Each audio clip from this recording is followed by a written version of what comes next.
కృష్ణా జిల్లా గుడివాడలోని వైఎస్ఆర్సీపీ కార్యాలయంలో దివంగత ముఖ్యమంత్రి డాక్టర్ 77వ జయంతి వేడుకలను బుధవారం ఘనంగా నిర్వహించారు. ఈ కార్యక్రమంలో మాజీ మంత్రి పాల్గొని వైఎస్ఆర్ విగ్రహానికి పూలమాల వేసి ఘన నివాళులర్పించారు. ఈ సందర్భంగా కొడాలి నాని మాట్లాడుతూ వైఎస్ఆర్ కేవలం ఒక రాజకీయ నాయకుడు మాత్రమే కాకుండా కోట్లాది మంది ప్రజల హృదయాల్లో చిరస్థాయిగా నిలిచిన మహానేత అని కొనియాడారు. పేదవాడి ముఖంలో చిరునవ్వు చూడటమే లక్ష్యంగా పనిచేసిన నాయకుడని పేర్కొన్నారు. వైఎస్ఆర్ ప్రవేశపెట్టిన ఆరోగ్యశ్రీ, ఫీజు రియంబర్స్మెంట్, ఇంద్రమ్మ ఇల్లు, ఉచిత విద్యుత్ వంటి సంక్షేమ పథకాలు లక్షలాది కుటుంబాలకు అండగా నిలిచాయని తెలిపారు. ఆరోగ్యశ్రీ పథకం దేశంలోని ఇతర రాష్ట్రాలకు కూడా ఆదర్శంగా నిలిచిందన్నారు. కుల మత భేదాలు లేకుండా పేదల సంక్షేమానికి వైఎస్ఆర్ కృషి చేశారని, గుడివాడ అభివృద్ధిలోనూ ఆయన పాత్ర విశేషమని చెప్పారు. గుడివాడకు తాగునీటి చెరువు నిర్మాణం, పేదలకు గృహాల కల్పన వంటి కార్యక్రమాలు ఆయన దూరదృష్టికి నిదర్శనమని పేర్కొన్నారు. ఈ కార్యక్రమంలో వైఎస్ఆర్సీపీ సీనియర్ నాయకులు పాలేటి చంటి, ఎంవి నారాయణరెడ్డి, కొంకితల ఆంజనేయ ప్రసాద్, షేక్ సయ్యద్, కేవీఎస్ ప్రసాద్, లోయ రాజేష్, ఎస్కే బాజీ, భాష తదితరులు పాల్గొన్నారు. ఈరోజు రాజశేఖర రెడ్డి గారి 77వ జయంతి.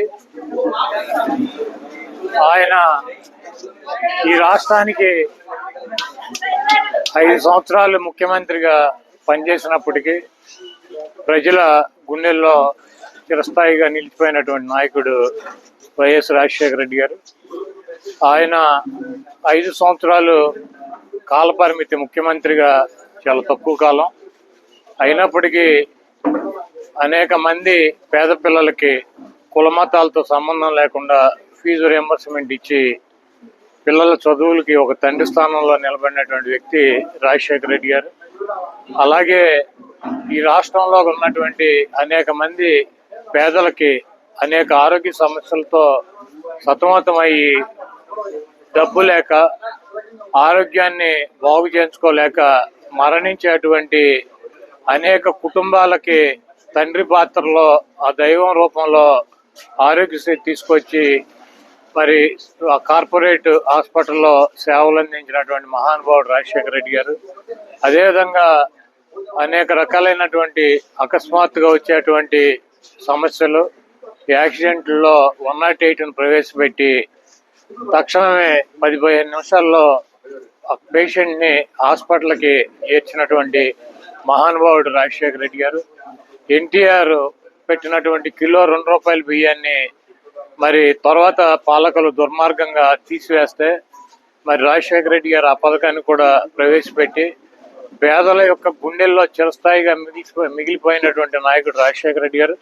గుడివాడ నియోజకవర్గానికి రాజశేఖర రెడ్డి గారు ఎప్పుడో బ్రిటిష్ వాళ్ళు తవ్వినటువంటి చెరువు 47 ఎకరాల మంచినీళ్ళ చెరువు ఉంటే 106 ఎకరాల చెరువుని ఎక్వైర్ చేసి కొత్త చెరువు మంచినీళ్ళ సౌకర్యాన్ని గుడివాడ పట్టణానికి కల్పించినటువంటి అపర భగీరథుడు రాజశేఖర రెడ్డి గారు.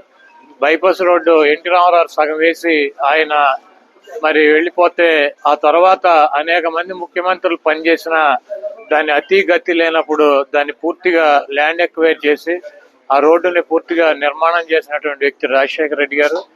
పేదలకు ఇళ్ళు కావాలంటే ఇక్కడ ఉన్నటువంటి బావాజీ మఠం కావచ్చు, లేకపోతే కాళహస్తి కాలనీ అభివృద్ధి కావచ్చు, లేకపోతే ఇప్పుడు ఉన్నటువంటి టిట్కో ఇళ్లకు ఉన్నటువంటి 77 ఎకరాల ల్యాండ్ని ఎక్వైర్ చేయటం కావచ్చు, అనేక రకాలైనటువంటి మున్సిపల్ ఆఫీసు, అనేక రకాలైనటువంటి గుడివాడ పట్టణంలో ఉన్నటువంటి పేదలకు ఇళ్ల స్థలాలు కావచ్చు, లేకపోతే మంచినీళ్ళ అవసరాలు కావచ్చు, లేకపోతే అనేక మౌలిక సదుపాయాలు కల్పించినటువంటి గొప్ప వ్యక్తి రాజశేఖర రెడ్డి గారు. ఈరోజు ఆయన పుట్టినరోజు సందర్భంగా ఆయన్ని తలుచుకోవాల్సినటువంటి అవసరం ప్రతి ఒక్కరికి ఉందని చెప్పి భావిస్తూ ఘనంగా ఆయనకి జయంతి ఉత్సవాలు నిర్వహిస్తున్నాం. రాష్ట్ర వ్యాప్తంగా వైఎస్ఆర్ కాంగ్రెస్ పార్టీ శ్రేణులు అదేవిధంగా గుడివాడలో కూడా ఆయనకి పూలమాలేసి నివాళులర్పించి ఆయన పుట్టినరోజు సందర్భంగా కేక్ కట్ చేసి ఆయన ఘన నివాళులు అర్పించడం జరిగింది.